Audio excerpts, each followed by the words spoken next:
Ya, pemirsa, terima kasih Anda masih bersama kami di Hala Indonesia. Seorang peneliti di Yogyakarta membuat tempat sampah khusus masker bekas yang terintegrasi dengan sistem aplikasi. Kini tempat sampah khusus limbah masker medis tersebut sudah tersebar di 18 titik kota Yogyakarta dan Solo.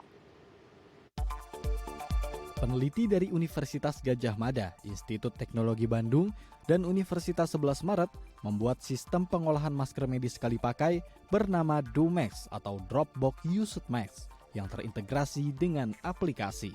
Para peneliti membuat tempat pembuangan khusus masker atau Dropbox masker yang tersebar di 18 titik lokasi di kota Yogyakarta dan Solo dan selalu dipantau secara berkala melalui sistem aplikasi. Jika sudah penuh, sistem akan memberikan notifikasi otomatis pada aplikasi dan website. Setelah itu, petugas akan menjemput sampah masker dan mengolahnya pada tempat pengolahan khusus untuk kemudian dihancurkan menggunakan teknologi thermal. Dengan sistem pembuangan yang terpusat seperti DoMax, para peneliti berharap tidak ada lagi sampah masker bekas yang tercecer di lingkungan sehingga kerusakan lingkungan dan risiko penularan penyakit bisa diminimalisir. Baik pemirsa, untuk membahas lebih lanjut seperti apa tempat sampah khusus masker medis yang terintegrasi dengan sistem aplikasi, kita akan berbincang bersama Chandra Wahyu Purnomo selaku penggagas dumas.id. Selamat pagi Pak, apa kabar? Selamat pagi Mbak Dika, kabar baik Mbak. Baik, ini permasalahan masker bukan hanya ketertiban tapi juga pengelolaan bagaimana setelah masker ini bekas pakai. Nah, ini adanya Dumax ID jadi satu angin segar. Tapi bisa dijelaskan tidak sebenarnya apa sih Dumax ID ini, Pak? Baik, jadi Dumas ID itu adalah inisiasi dari kami ya, peneliti di UGM, kerjasama dengan UNS, ITB, begitu ya. Dan juga kita juga kerjasama dengan universitas-universitas swasta yang lainnya. Kita menyediakan sistem yang baru, sistem di masyarakat, supaya masyarakat bisa mengumpulkan sampah maskernya, sarung tangan bekas, kemudian nanti bisa dimasukkan di titik-titik pengumpulan ya, yang kita sebut dengan Dropbox. Kita sebar tadi di 18 titik, dan nanti masyarakat bisa memasukkan di situ. Nanti setelah penuh, sampah itu kita olah ya, kita hancurkan dengan sistem thermal, memakai pirolisis, Mbak. Jadi nanti aman. Jadi sampah masker dan sarung tangan itu tidak tercampur dengan sampah biasa, kan ada potensi bahaya penyebaran penyakit dan seterusnya. Nah, ini juga kita inisiasi karena kita melihat ya masker itu berserakan di mana-mana sekarang.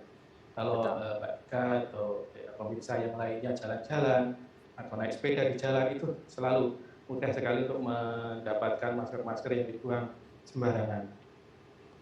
Baik, jadi memang ini jawaban dari pengelolaan limbah masker yang mungkin bisa jadi paparan baru begitu ya Pak, dan juga Betul. mengotori lingkungan.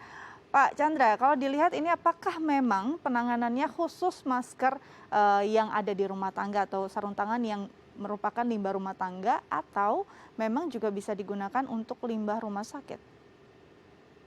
Iya, kita sasarannya adalah sampah masker dan sarung tangan yang dari rumah tangga. Karena kalau dari rumah sakit harusnya ya asumsi kita itu sudah punya sistem sendiri. Ya. Nanti dihancurkan sendiri dengan insinerator mereka. Nah, kalau masyarakat kan tidak punya akses untuk itu. Jadi kita sediakan Dropbox ini memang untuk keperluan masyarakat. Ya, tapi mohon maaf saat ini masih hanya tersedia di Jogja dan juga di Surakarta gitu. Harapan kami tidak tercampur nanti dengan sampah biasa begitu. Jadi masuk ke Dropbox kami, nanti kita kelola dengan baik, kita hancurkan sehingga juga tidak menjadi beban di TPA Mbak nanti ya. Baik, kalau kita lihat di sini ini kan tadi sudah dipilah. Pemilahannya seperti apa ya Pak? Apakah memang hanya dipilah dari sampah rumah tangga dengan sampah masker atau sarung tangan atau memang juga ada pemilahan khusus antara masker bekas pakai pasien COVID yang mungkin sedang melakukan isolasi mandiri dengan warga biasa yang memang kondisinya tidak terpapar. Apakah dibedakan juga maskernya? Ya, kita memang hanya mengadakan imbauan ya dan juga sosialisasi bahwa Dropbox ini hanya untuk orang yang sehat ya, Oke. bukan untuk isoman dan seterusnya. Harusnya yang isoman itu masuk ke fasilitas yang ada di pemerintah, misalnya ke puskesmas atau ke klinik atau ke rumah sakit begitu. Harapan kami yang memasukkan ke Dropbox ini adalah masyarakat yang sehat begitu untuk menjaga ya supaya tidak terpapar COVID begitu. Ya Baik. memang itu harapan kami, tapi kita nggak bisa memaksa ya, dan kita nggak bisa melihat setiap saat. Jadi makanya kita tetap contain dengan baik ya. Jadi box itu tidak kita keluarkan Mhm. ya, terus Mhm. disegel kalau penuh, terus Mhm. langsung dihancurkan gitu. Untuk menghindari paparan juga staf kami yang menghandle Dumas ini. Baik, ini untuk edukasi masyarakat di rumah bahwa ini khusus untuk warga yang sehat begitu ya, tidak yang sudah Ya terpapar harapan kami. COVID-19. Baik, ini kan tadi dijelaskan bahwa terintegrasi dengan aplikasi. Integrasinya bentuknya seperti apa, Pak?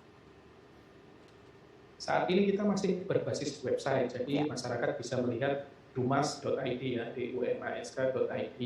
Kita masih berbasis website, jadi di website itu masyarakat bisa melihat titik-titik mana ya lokasinya, kemudian bisa searching lokasi yang paling dekat dengan Mhm. mereka. Jadi bisa, nanti rutenya juga bisa diklik, nanti rute bisa melihat jalannya kemana itu, menuju posisi itu. Saat ini belum kita kembangkan sampai ke aplikasi, nanti ke Mhm. depan, tahun depan kita kembangkan aplikasinya Mbak, supaya lebih interaktif dan seterusnya. Tapi di website ini juga sudah bisa report ya, misalnya masyarakat yang menemukan boxnya misalnya sobek atau rusak, itu sudah bisa report lewat website ini.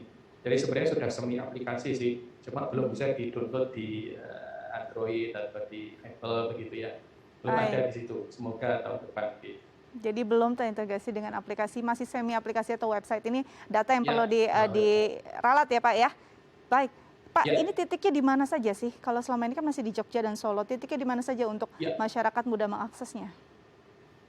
ya, bisa diakses di dumas.id, tapi intinya adalah di universitas-universitas Mhm. ya, universitas swasta dan juga negeri yang ada di Jogja dan juga ada di Solo, dan juga bank ya, ada juga bank BUMN yang tertarik untuk menjadi titik pengumpulan kita, dan juga ada Mhm. kantor pemerintahan ya di Yogyakarta.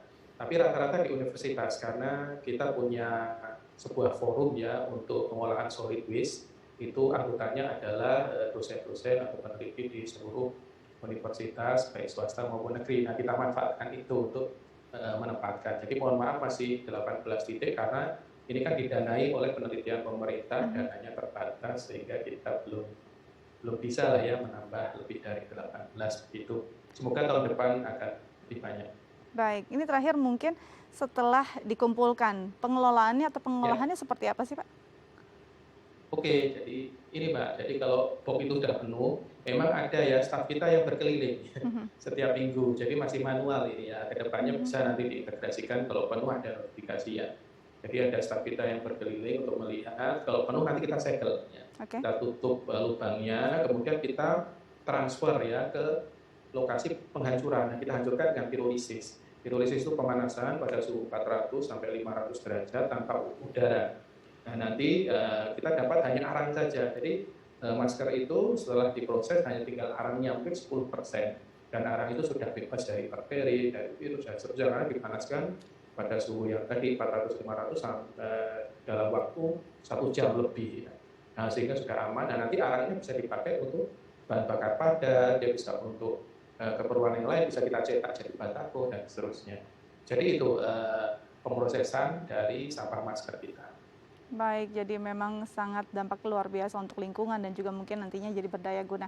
Pak, terima kasih sudah berbagi bersama kami Terima di kasih. Halo Indonesia. Tetap jaga kesehatan, selamat kembali Ya, beraktivitas.